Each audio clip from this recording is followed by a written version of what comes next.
Too often, the debate between science and religion turns to the mundane, historical wrongs both have perpetrated in our past. Both practices have been both factually and morally wrong before, and we should look instead to the spirit of the philosophies when choosing inspiration for the next generation. Science tempts us with a future where we can pick and choose our fates, our bodies, and our families. Already, as we begin to explore the potential of genetic screening, the top scientists in the field are advocating questionable moral options.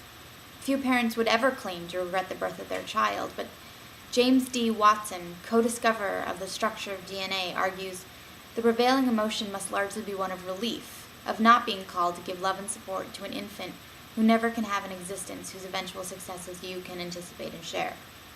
Watson asks parents to feel relief at personally terminating all the countless possibilities within the life of an embryo.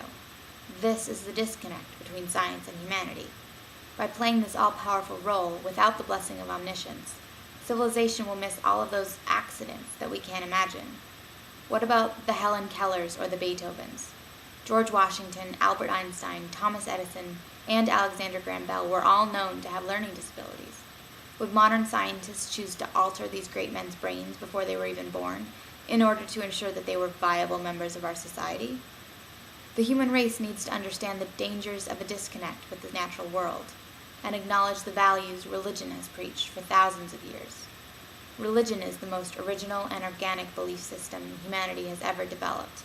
While it's easy to disregard the entire philosophy as a defense mechanism for the ignorant and uncivilized, it requires discretion and wisdom to understand the sensibility and sagacity that lie in those systems preaching much-needed humility and respect.